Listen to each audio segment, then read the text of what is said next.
ইবনে আউফ তিনি বললেন, I was looking for শাবাব, আমি দেখছিলাম আমার আশেপাশে কারা, আমি চাচ্ছিলাম আমার আশেপাশে ভালো যোদ্ধা থাকবে, দেখি যে দুই পিচ্চি বাচ্চা, একটারও মোষ ওঠে নেই।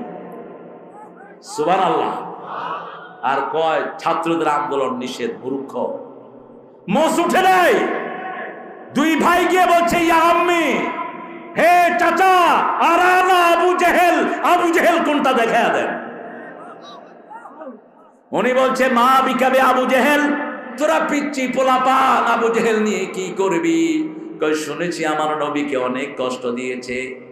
ছোট ভাই বলছে, আমি তাকে দুনিয়া থেকে বিদায় করব। বড় ভাই বলছে, না, আমি বিদায় করব। আব্দুর রহমান ইবনে আউফ তাদেরকে পরীক্ষা করলেন। পরীক্ষা করে দেখে দুই ভাই বড় মজবুত ইমানের মানুষ। তিনি বললেন, ওই যে লম্বা ঘাড়, এটার নাম আবু জেহেল।